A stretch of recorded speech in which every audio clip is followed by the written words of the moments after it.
한 질문자가 데이비드 호킨스 박사에게 질문합니다. 사람은 명상에서 무엇에 초점을 맞춰야만 합니까? 오늘은 데이비드 호킨스 박사의 내 안의 참 나를 만나다 내용 중 일부입니다. 효과적이며 결실이 풍부하다고 묘사할 수 있는 기본적 방식이 셋 있습니다. 첫 번째는 심리적 통찰 혹은 자기 성찰로 묘사할 수 있습니다. 두 번째는 생각의 장을 통하는 것이고, 세 번째는 가장 단순하며 생각의 장을 우회하는 것입니다. 첫 번째, 심리적 방식. 목적은 이해에 그리고 내적 동기, 태도, 추정, 숨은 감정들을 살펴보는데 초점을 맞추는 것입니다. 이것은 역사적으로 자기 성찰, 영적 재고조사 혹은 나 자신을 알기 위한 자기 진단으로 불렸습니다. 필수적인 조건은 내적 정직함에 확고히 전념할 것과 자기 심판을 포기하는 것입니다. 이는 본능적 충동과 감정적, 심리적 구성 요소를 드러냅니다. 이러한 것들은 그 다음에 용서, 수용, 재맥락화를 통해 처리됩니다. 두 번째, 마음을 통하는 방식. 항상 현존하며 생각의 출현 직전에 그리고 생각의 출현 바로 아래 놓여 있는 침묵한 채 멎어 있는 에너지장을 찾으십시오. 그 속에서 생각들이 일어나는 에너지 근원을 찾으십시오. 한 생각이 어떻게 일종의 막연한 느낌으로 올라오기 시작하는지를 지켜보십시오.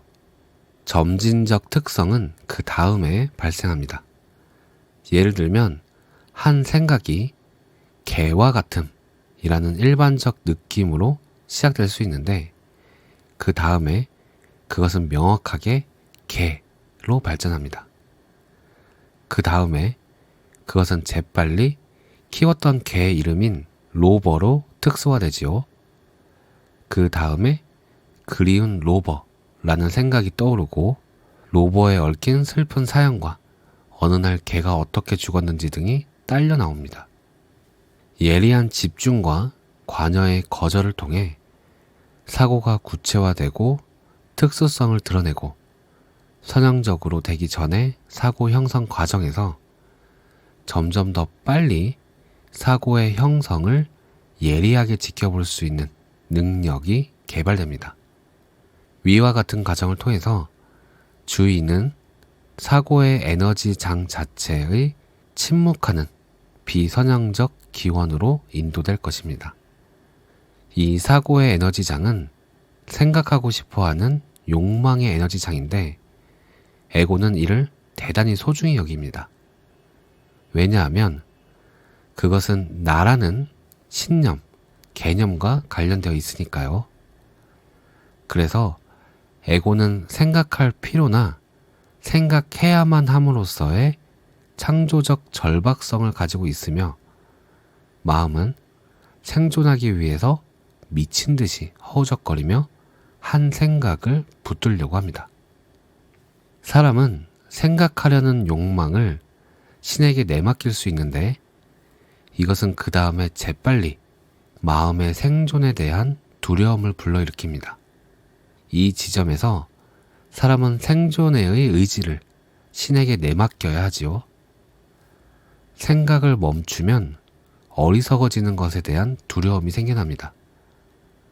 아무 생각이 없는 것은 신성한 바보 혹은 신성한 어리석음으로 불리웁니다. 하지만 실제로 알 필요가 있는 것은 생각으로서가 아니라 전체성을 통한 납득, 이해, 통각으로서 그 자체를 드러낼 것입니다. 무한한 실상은 전지하며 담화, 사고, 언어화에서 독립해 있습니다. 자기애적 에고는 담화에 탐닉하죠. 담화는 참나에는 아무런 가치가 없습니다. 에고, 마음은 생각, 느낌을 멈춘다면 사적인 자기는 죽을 거라고 믿습니다. 왜냐하면 그러한 것은 에고의 생존 시스템의 본질적이니까요. 따라서 에고는 침묵과 멎어 있음을 두려워하고 피합니다. 에고, 자기는 선형적인 별개의 분리된 정의 가능한 것, 즉 내용과 동일시합니다. 세 번째, 마음을 우회하는 방식.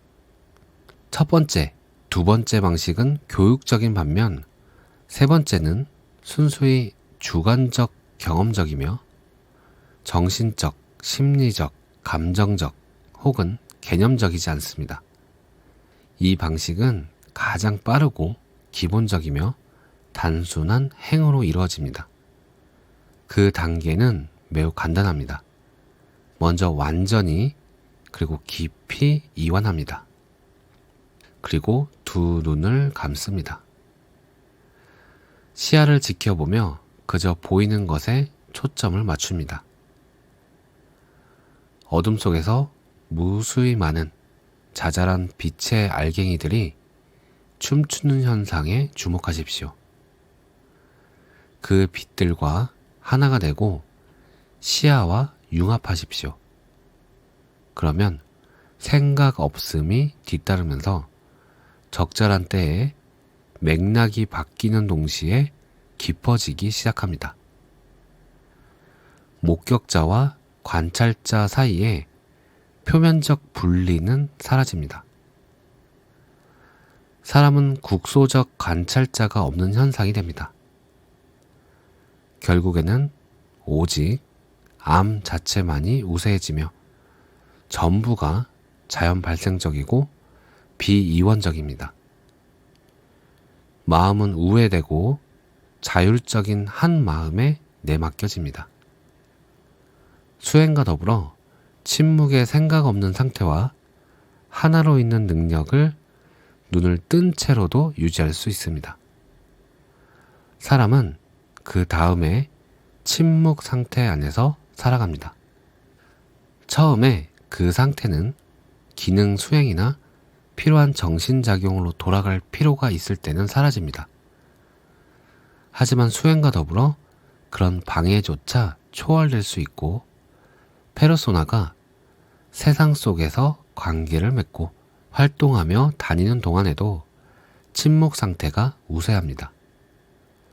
결국에는 그러한 내적 상태가 우세해지며 사심 없는 행위가 저절로 그리고 자율적으로 작용합니다. 그것은 카르마에 태엽을 감아 놓은 인형입니다. 그것은 결국에는 침묵의 평화로운 상태를 중단시키지 않고도 세상에 대해 생각하고 반응할 수조차 있습니다.